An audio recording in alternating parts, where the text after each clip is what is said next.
Greetings and bienvenue, Midnight Crew. Thank you for returning to this broadcast, and welcome to new viewers joining us for the first time. If you like a video, then feel free to subscribe. This video is proudly sponsored by Extra, the official debit card of the Midnight Crew. What is Extra? It's the first debit card that lets you build your credit and earn reward points. Unlike credit cards, there are no interest fees or credit checks. How does it work? You simply connect Extra to your bank account. The amount that you can spend is based upon your bank account's balance. Extra is auto-paid the next business day. At the end of each month, all payments made with Extra are tallied up and reported to credit bureaus. You can also earn redeemable reward points for every purchase you make.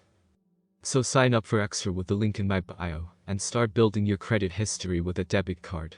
It's never too early to start building credit. Special thanks again to Extra for sponsoring another video. Now let's return to the broadcast. There's a disappearing house in Thompson, Iowa. Saw it back in 2006. In town for a few months, working. Long hours. Up before dawn. Normally don't get back to my motel till near sundown. Spend my days off sleeping or watching TV. Point is, I didn't really get a chance to see much of the area at all. So on a day off I decided to take a drive. Cornfields everywhere. I passed one house that really stands out. Big and white. Kinda Victorian looking with a big wrap-around porch. Looks brand new. Confused. I pass by this area every day on my way to work and have never seen it before. Figure it's because I'm usually still waking up when I'm heading to work. There's an old lady outside at the mailbox. I wave to her. She just stares at me the whole time. Whatever. Anyway, fast forward. I'm heading back to the motel after driving around for a few hours. Expecting to see the big white house again. I don't. Whole area is a cornfield. Never saw the house again. I remember this was off the 84, right at the border of Iowa and Illinois. Anybody from there ever heard of this? I am not from there and haven't been back since. Surprised there aren't more stories about cornfields. There was this one. Gillespie Cornfield outside of Perry. Every Halloween go on a long ride with my friends from high school to Gillespie Field. There was a path through the corn wide enough for perhaps a tractor that lead to a large circle, not quite like a crop circle, but it sure gave off that sort of vibe. B17, Halloween 2010. Lots of my friends and hunter friends this year. Friends of friends this year, huge ass fucking party. We eventually had to start pulling the cars out of the circle because it was getting to be too crowded with 6 cars worth of people. It's getting to be 2 in the morning. People starting to drift out, about 20 people left in all. Hey Anon, come get some of this beer. At age 17 you can imagine I was pretty thrilled to be allowed in on the older kids' games and all that. There was this super hot chick, Tina? Trina? I don't remember. Who was all over me. Drunk as a fish in a whiskey barrel, but all over me. Too shy to initiate anything, but I did get to see her boobs because she took her top off. Dwindled down to 10 or so people, me, 5 hunter friends, 3 marine friends, and 2 civilians, not including me. Let's make a fucking bonfire. 10 minutes later there's a huge fire pit going and we're dancing around it pretending to be Native Americans doing a ritual, laughing and having a good ass time. NBD, right? Hush washes over everyone. We all got the same rush of sudden unease and anxiety. Everybody freeze, more or less in the positions we'd been dancing in. Goofy as shit, but nobody dares to make a sound. Only sounds are the sounds of the giant fire in the pit. Standing around for almost a minute before somebody whispers, "What happened to all the crickets and shit?" No wind, no crickets, no birds, no nothing. So we stopped dancing, thoroughly put off, and my buddy Joseph, a hunter, goes. Guys, I'ma go get my rifle. Murmur of agreement, the other hunters break off to go with Joseph and grab their shit. Mostly pistols and knives besides Joe. Marine buddies, Kate, Samuel, and Ed, sit down in what I can roughly describe as perimeter, sort of a thing around me and the other no training folks. At this point we're too nervous and anxious to talk. We're barely breathing. There's not a noise, just the fire pits crackling and a slight rustle in the corn, and it's starting to get a little disconcerting. We sort of stuck close together and kept wide worried eyes on the stalks. Kate says, "Something's not right." Mutual agreement, but nobody can put a finger on it. Ed sucks in a breath and everybody jumps a bit and looks over at him. If the wind is gone, what the fuck is making the corn stalks rustle? Swear to God I nearly pissed myself right the fuck there. We're all about 5 seconds and a sneeze away from needing a change of clothes when Joe comes back, white as a sheet, alone. Joe's pulling the bolt back on his rifle and sprinting back to the campfire circle. Tosses his pistol to Ed. Joe, what the fuck happened? You look like you saw Sam's mom. Joe sort of glares at Ed and then hisses. Don't you fucking joke right now. There's something in the corn. You what, mate? There's something in the corn, I'm not fucking around. Now see, around there we're used to big dogs, large crows, even the occasional oversized cat, so everybody sort of gave Joe this slanty-eyed, "The fuck are you saying?" sort of look like he's trying to freak everybody out more. We keep trying to get him to tell us where the others are, what happened to the other 4 he went off with. Says they stayed at the cars to protect them. Rustling in the corn, Joe immediately wheels and takes a shot. Right next to my fucking ear. "Joe, you cocksucker." Immediately feelings of fear and anxiety intensify. Some sort of low whimpering noise is coming out of the corn now. Joe is gibbering like a fucking drunk, muttering incoherently. I'm about to take the rifle from him when I notice that he's got some sort of black slime smeared on his pant leg. Then I nearly shit myself again. Because what crawled out of the corn was not a dog, not in the strictest sense I guess. It was shambling sort of awkwardly, with what looked like a broken leg, maybe a dislocated shoulder. It looked like it had, at some point in time, been some sort of hound dog, a black or dark brown bloodhound. There was a chicken wire wound around its neck like a noose and it was coated in flies. There was black sludge dripping from its jowls and oozing out of a bullet hole near its right eye, which was itself drooling that same black crap like tears. Joe lost his fucking mind at this point. Sam and I had to wrestle the rifle away from him. It kept shambling out of the corn towards us, wheezing and spitting that black shit onto the ground. The flies numerous enough that I could almost hear them buzzing from across the clearing. Joe is fucking losing his mind, collapsed on the ground and was trying to go fetal as me and my marine friends tried to haul him away. The dog just kept walking, and as it kept coming it dragged something else out of the corn behind it, attached to the chicken wire wound around its neck. It took a second for me to piece it together in the light of the fire, but attached to the end of this morbid fucking umbilical cord was a beating heart. Like a bear-sized, still bleeding, leaking heart, thumping away and leaking that black sludge shit. The flies were having a field day with it. The dog had no eyes for us. It was staring directly at the fire, like it was memorized or something. It dragged itself off kilter towards the fire, wheezing and spitting and sobbing, the heart beating excitedly on the chicken wire behind it. Its back legs were mangled and it sort of dragged itself along on its front legs and one back leg. The fucking weird thing is, as it got closer to us, I swear to God I thought I could hear some sort of words every time the dog wheezed and whimpered and cried. I didn't stick around to listen. Nobody else did, either. We grabbed Joe and fucking beat feet back to where the path to the cars was, making a wide berth around the dog and its cargo. Before I left, I had to watch. I'm pretty sure the others had the same feeling because they weren't very far ahead of me when the show was over. I stopped and watched as it dragged itself, heaving and coughing, closer to the fire. The flies didn't even veer away when it stuck its head in the fire.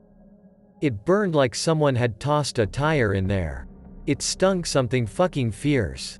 I just had to watch, because the dog didn't stop moving when it had been engulfed by the pit.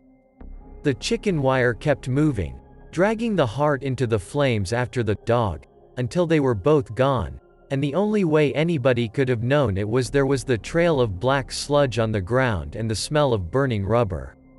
We were halfway home when I finally looked over at Joe.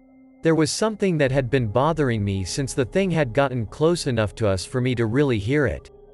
I asked Joe what it had said to him, because I was almost positive that was why he'd been so fucking freaked out. It had been next to him in the corn and he'd heard it speaking to him. At first I thought maybe I was wrong, because he gave me this weirded out glare and he wouldn't say anything. Then he took a deep breath, and he leaned over to me, and he whispered this sentence in my ear. "Come with me. I'll bring you home." And for a second I felt very cold. Because that was what I had heard, too. What I think I saw that night was Beelzebub. I'm not a noob, so I know that Beelzebub is not the devil, not in the actual rhetoric. He's the Lord of the Flies. I don't know why he appeared to us that night, what he wanted, or what brought him there. I don't even know if what we saw really was a demon. Maybe it was just something in the corn. There's lots of stuff in the corn nobody really wants to talk about. At any rate, I moved out of Iowa, so I don't have to worry about the corn or what I saw. I should probably try to reconnect with my friends, but I'm afraid. I'm afraid that I'll find out that Joe died in a fire, or slit his own wrists. Sometimes I have nightmares about it. And I think maybe Joe does too, which is why I'm afraid that I'll find he lit himself on fire.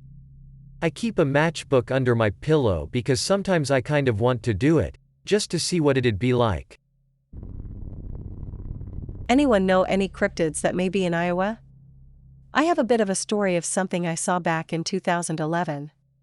Be me, 14 years old, visiting a friend's birthday party in a rural area of small-town Janesville, Iowa. Area has some forested areas, but none too dense to hide anything big for long periods of time. Pictured as area, still have the card with the address and date so I could find the location. Birthday bro doesn't really have much to do in his house, just a lot of books since he likes to read. He suggested we head out to a barn in the neighborhood. Some old folks retired and bought the barn, which is now full of cats. Hell yeah, we can pet some cats and shit, better than looking at books. Head out to farm, short walk, nothing too long. Arrive and play with the cats for a few hours. There's a treehouse on the same property. Old folks say hi too, hand out popcorn balls, they were really good. Time to head back as it's getting late, but not too dark, about 5 or 6. The boys and I head back and we hear a loud screech coming from the tree line followed by a stench I can only compare with wet dog rotten flesh and burning oil.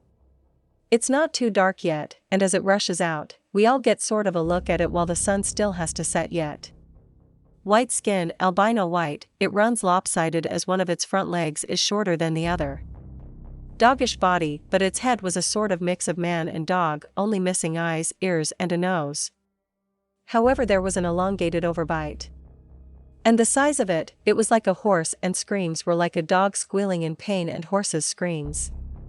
We all booked it into the forest back to the kid's house. Its lopsided legs must have given out since one of us noticed it falling over while running. Kid's parents seemed confused when we tried to explain it but just figured it was nothing important, but the dad did promise to go check the next morning. Red is the farm, blue is the sighted area. Be 12 or 13. Friend invited me to go to cabin with his mom's boyfriend, and his kid. Cabin in fucking Iowa where the main attraction is widest Main Street. We're from Omaha, so about as city as you can get in Nebraska. We get there. Not much to it, small triangle type cabin where the main bedroom is in the top part. Cabin does have this old stable that just looks like a nightmare in any light.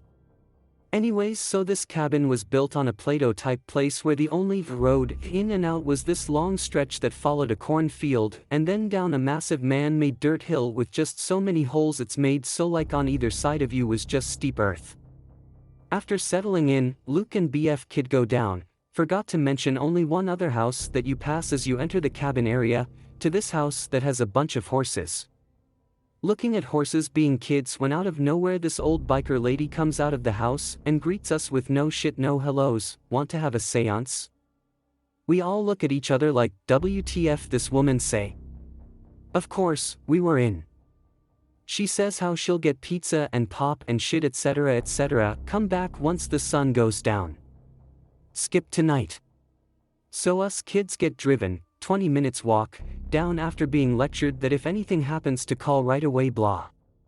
Mom's BF drops us off says he'll be back in an hour. Biker came through with pizza and coke while she was sipping on grown-up brew.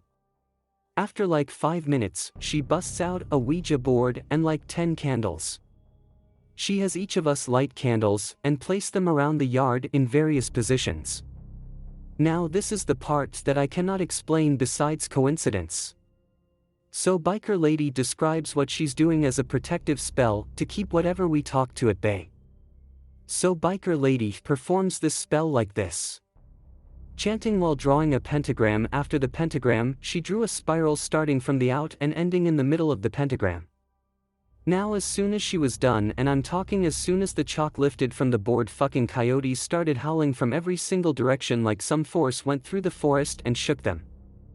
I have no idea, nothing else happened after that. No OG speak. After a while of weird questions with nothing but silence we got picked up. Only other weird thing that happened was, remember this place is in the middle of nowhere, Luke was yelling, hello, from the porch of the cabin the morning or two after and just kept listening to his echo reply. After 3 or 4 times of this we heard a hello neighbor coming from what seemed dead middle of the forest. Now this could have been biker lady replying, but we did bring it up to her, which she replied she was gone all morning and how there was an old family cemetery somewhere in that forest.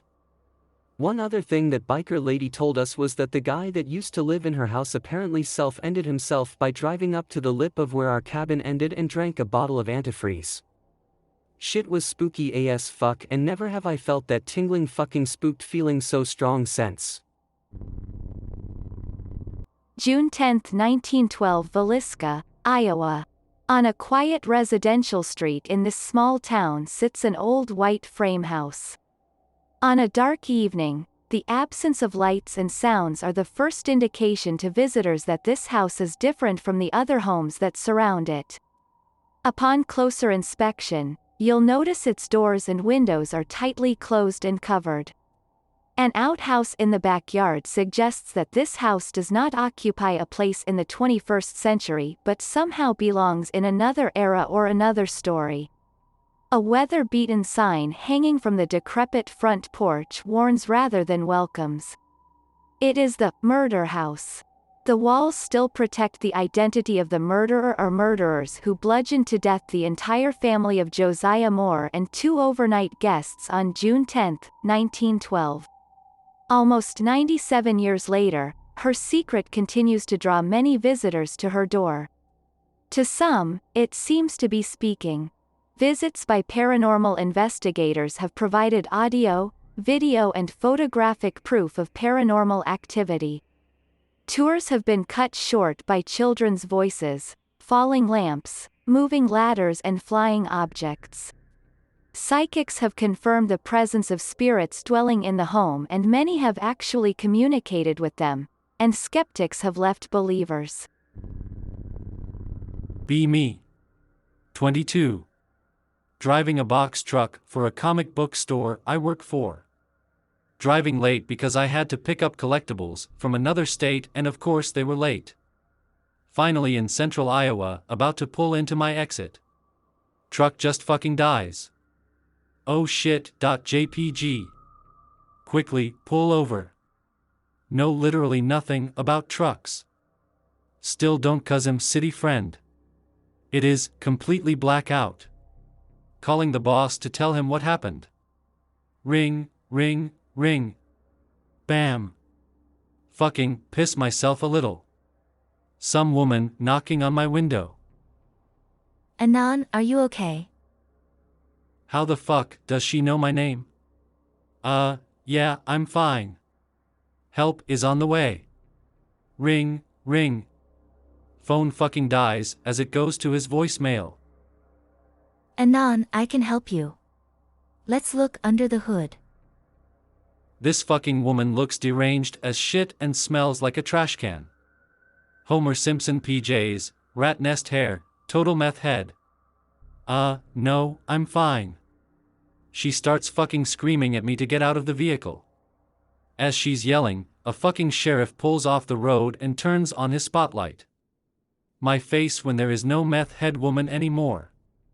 Vehicle starts back up. Everything is fine. Phone rings, it's boss.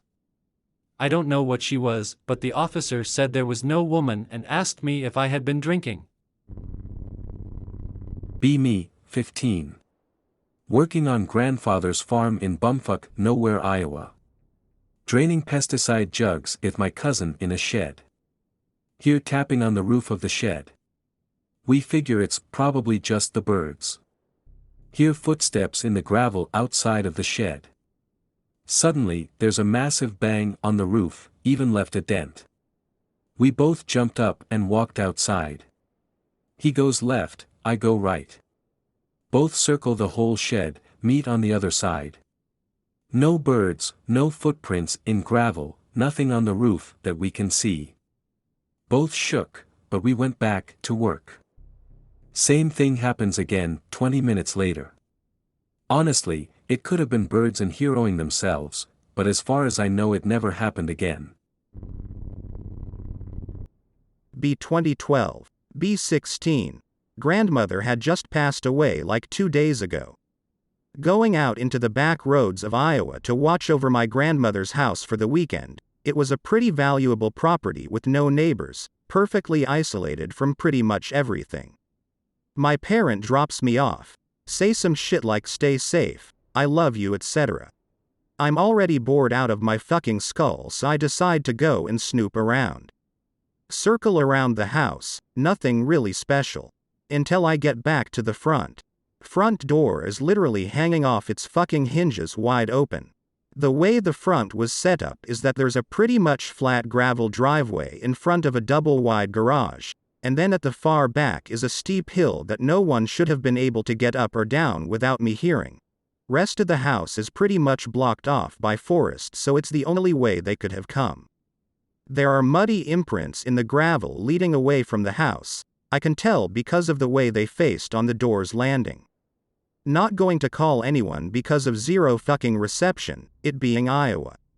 Like a brave motherfucker, I try to go in through the garage to see if I can get the drop on anyone if they're still there. Side door to garage is open. Fucking boot prints coming out of that door too. Fuck this, I'm out. JPEG.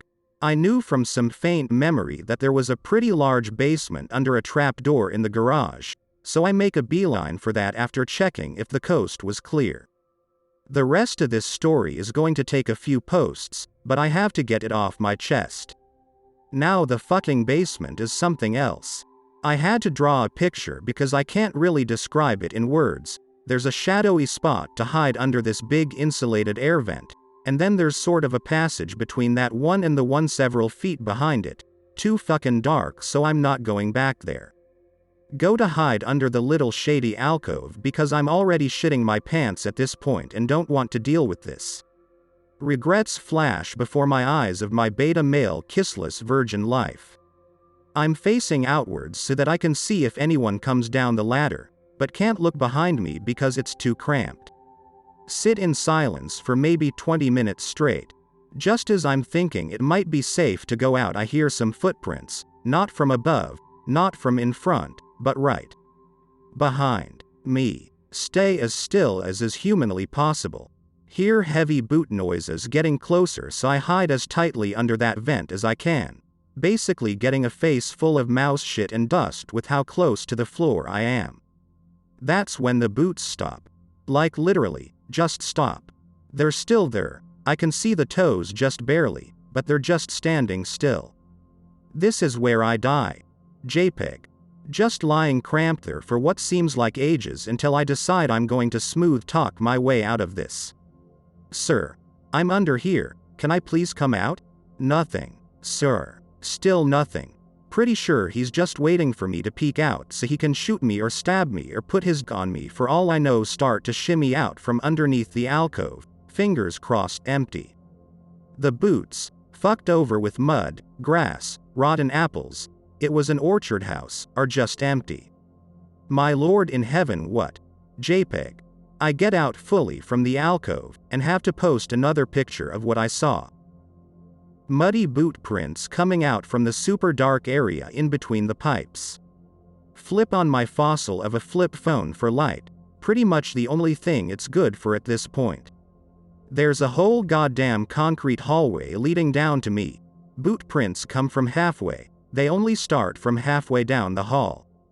I'm already out of shit to empty into my pants, so I'm pretty sure my intestines came out instead. So I waddle along with my gut and crap-filled undies to see where it leads. The hallway just ends in a locked iron door. No mud, no boots, nobody. Just the door. Well shit.png. This is when the most worthy thing happens. Someone starts knocking on the door, running faster than Usain Bolt to get upstairs and up the ladder. Hightail it down the gravel drive to the road. Wait by the road for 4.5 hours even though it's like midnight. Finally get a pull over from some fat old lady, God bless her soul. Asks me what the hell I'm doing out in rural Iowa at 2 in the morning. I'm too goddamned shook to say anything coherent, but I manage boots. Takes me to the hospital and I stay the night. Get home and tell my parents all about the shit pants incident I just had. Get blamed for the fact that the house was broken into and some old cat statue was missing. Nobody understands when I ask them about the boots. Apparently whoever had broken in was barefoot. A completely different person must have broken into a house in godforsaken Iowa. To this day no one fucking believes me.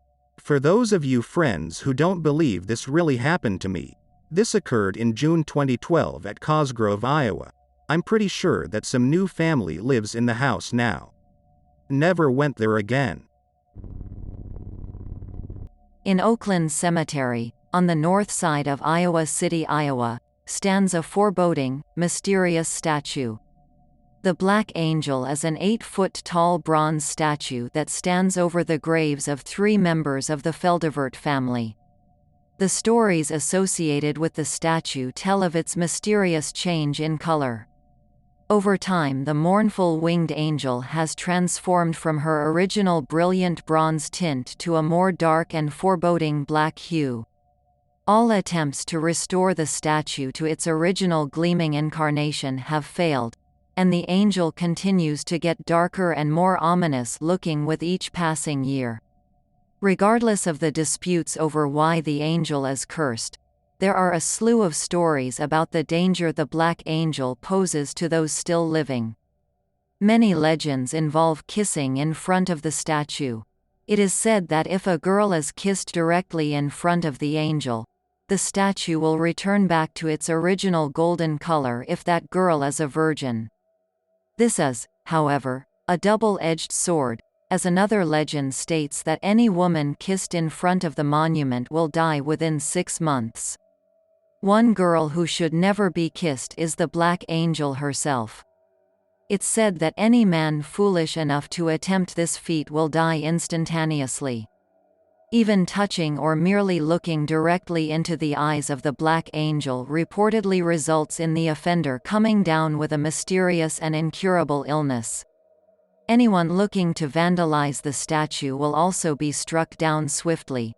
One story says that a group of men once urinated on the statue and got in a fatal car accident on their way home from the cemetery that very night. Bit of backstory first. Right about the time my older sister was born, she's 3 years older than me, my parents started building a house. 6 months after Sis is born, the house is finished and they move in. They live in the house from then until I was 6 years old. We moved to Iowa for my dad's job. When we moved, my uncle and his girlfriend moved in. When I was 11, the company Dad worked for went belly up, so we moved back to the old house. Uncle still lived there and stayed with us until I was 14. And now story time. Me. 12 years old. About a week into summer vacation. Parents and uncle are at work. Sis is with her friends. Home alone. Nothing on TV except soap operas. Fuck this, I'm gonna watch a movie. Grab my DVD and head towards the player in the living room. Walking past my uncle's room. Hear mumbling. The fuck.jpg. Peek inside. Some bitch is sitting on the bed. Kinda surprised but not really. Probably some bitch uncle was smashing. We exchange, hi, s. Tell her I'll be in the living room. She says okay and I walk off to watch my movie. 15 minutes later she comes into the living room. Says she's leaving, comes over and motions for a hug. Think it's weird but obliging. Uncle's girls are normally pretty nice. Heads towards the back door. I say bye. Attention is still mostly on movies. About 30 minutes later. I never heard that girl come in. Never heard the back door open or close when she left. Nope, the fuck to my room and wait for someone to get home. First one to get home is uncle. Got some questions for you. Ask him who she was and he asks me to describe her. Kinda short, mid-length black hair, pale and, looking back, pretty cute. Turns out this girl's name was Liz. She was my uncle's girlfriend, and lived with him when we lived in Iowa. And, as cliché as it sounds, she died during this time, not in the house though, car accident in town. Apparently I liked hearing about how me and my sister were doing and wanted to meet us at some point. Still live in that house and have since moved into my uncle's old room. Haven't ever seen her again, but the room does have a different feel than the rest of the house. I like to think she's still here and every once in a while I talk out loud to Aunt Liz, just in case she is there. 2013. After graduating from New Jersey, I decided to settle down on a farm. Go to Iowa and buy a plot of land with my parents' money. Backstory not necessary. Creaky 2-story farmhouse. Just came home from the farmer's market in the next town over. Too sleepy. Pull in and turn off the engine. I hear rustling in the field. Cornstalks are snapping. What the fuck? Think it's some locals messing with me. Pretend to be brave and yell, "Get out of here, whoever the hell you are." Rustling stops. Thank God that's ogre. Heading towards the house when bang. Someone fires a fucking gun. Rustling begins again. Cornstalks snapping. Whatever the fuck is moving in the field starts running towards the road. There's a struggle between the gunman and the mystery monster. I tear ass into the house.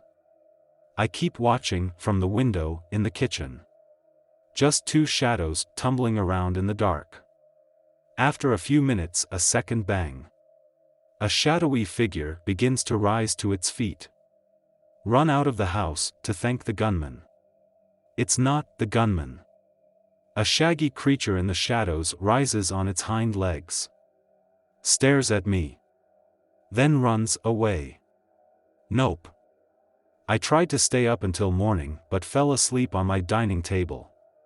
When I woke up, there were no bodies on the road. Just blood everywhere. Everything's quiet now, but I bought a rifle now just in case. Hello, X. Never posted here before but have a story that I've needed to get off of my chest. This is the only story I have. For context, I lived in an apartment in Iowa in 2015. My little sister had her birthday. It wasn't very big, mostly family and friends. Her grandmother came from Tennessee as well, but she brought with her a box of presents for Christmas and her birthday.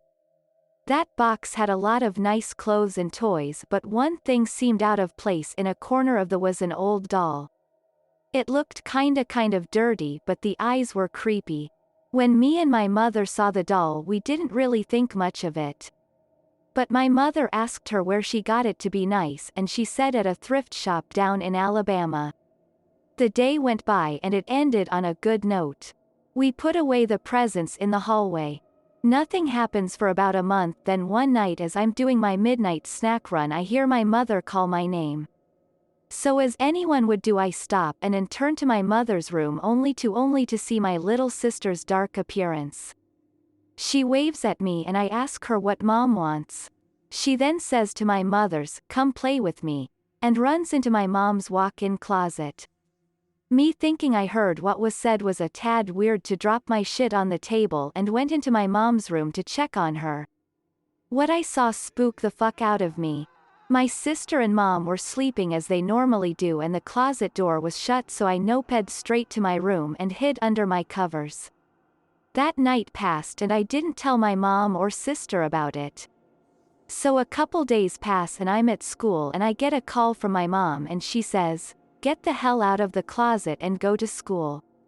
I'm like, "What the hell are you talking about? I'm at school." I send him a pic of my school's bathroom to prove it. She then calls my back to say that someone's in the closet then. I told her to get the hell out of there, but she says she's got a knife from the kitchen and is heading to the closet. She opens the closet and there is nothing there. She decided to leave and pick me up from school. I then told her about what happened a couple days ago. She said the voice in the closet said it wanted to play. We both thought to ourselves, how this is happening, so we thought and I came up with the idea of looking at the doll. So when we got home we found the doll in the same place it's been. I gave it a look. And found some stitching that wasn't consistent with the doll, so we opened it up. And found some long hair knotted up in some foul-smelling paper and something that was taped up thickly. We both knew what to do. We threw that fucking thing in the dumpster and never had shit like that ever happen again. Well, it is not my story, but it is my dad's story. Be 30 years ago. Be my dad. Be at Iowa University studying to become an engineer. Be living in an old apartment building. Be into guitar. Up late at night, probably 1 or 2 a.m. Be listening to music while idly strumming my guitar. Suddenly, the room I am in gets real fucking cold. Look up, confused about the sudden chill. In the kitchen, I see a tall, pale man in a pinstripe suit. He is just standing there, not looking at me. In panic, I just look at the floor between my legs. What feels like an hour passes, and the temperature returns to normal. Look up. He is gone. Move out a month later. My dad told me that the building was torn down a decade or so after he finished college, nor could he recall the address, so no real idea on the history of the place. I live in Ames, Iowa. The best story we have around here is about a place called Twisted Park on the northwestern edge of town. It sits out amongst huge cornfields in seclusion. The story goes that out amongst all of these fields lived a farmer. He had lost his wife during the birth of his youngest daughter. He spent the next 10 years raising the 2 girls by himself. Now this farmer had a very special love of welding and metal work. He would make large-scale art pieces when he had the time. One day his girls were out playing on the road and a car going too fast hit and killed both of them. The driver was never found and the farmer lost his mind. Over the next decade he became a recluse. Yet those who managed to find his house amongst the endless back roads marked a big change to his property. Almost overnight, massive metal constructs began adorning his yard. The creepiest part was that all of the works were of enlarged playground equipment and kids' toys. A swing set in which the swing seat was the size of a car, a rocking horse the size of his tiny house. Eventually people started driving by to see these works of art, but the farmer would not have it. He erected a massive fence made out of scrap metal to block any view of his creations. People still tried to get a look, however, and that is when the farmer became dangerous. There have been many police calls to the house, and not from the farmer, but from people who were trespassing. The farmer would shoot and chase anyone who got close to the wall. I had a friend who said he was out cruising with a group of people. Without meaning to, I stumbled upon Twisted Park. Once they realized where they were, they turned the car around to go and get a better look from the road. But when they got there, the farmer was standing in the middle of the road, with his shotgun. When he began to approach the car, they waited till he came around the side and peeled out before he could reach for the door handle. He was arrested 5 years ago. No one knows why he was arrested. When asked about it, the Ames PD just replied that you should stay away from the Twisted Park. To the best of my knowledge, it still stands out there amongst the corn, a monument to 2 dead girls and the grotesque fence shielding it from public eyes. Sometimes when you drive by the entrance to that road, you will find random appliances that people dropped off as a donation of scrap metal. But no one dares drop it off the additional 3 miles up the road. I used to live in Perry, Iowa. It's a small town outside of Ames, and I promise you, there is a very weird religious vibe there, like something not quite right. Mormon missionaries used to be a common sight in Perry, which was weird because, like I said, Perry was really small, and from what I understand, those guys are sent to places that might have hopefully large converts. There were also a few weird people who would wander around claiming to be spiritual followers. One of the weirdest things about Perry is the burr ride. You can look it up. It happens in February, and the idea is people in Perry bring their bicycles and ride to Rippey, about 6 miles down the road, through the ice and snow. And when I first moved there, it was, haha, funny locals doing funny stupid shit, but they get very weird about it. Like cultish kinda weird. And like this story says, almost every couple of weeks there was a town get-together that was never a barbecue, or a picnic, or a farmer's market. It was always some oddball event, like the burr ride, or a massive bonfire in the corn circle, or a sing-along that had everyone holding hands, stretched horizontally across the main street of the city and walking up it 3 to 4 people deep. Just rows of people about 15 across and 3 to 4 rows deep, holding hands and walking up a street singing. It creeped me out when I lived there, and the friends I knew in Perry always seemed crazy intense on having me go to these weird events. I only lived there for about 3 years, and mostly kept to myself like a hermit.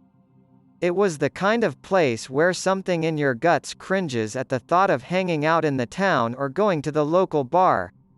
Perry, Iowa is a weird place, and I've never felt that way since. Pick related, the burr ride. I guess I'll give this a shot. Maybe someone here knows what I saw.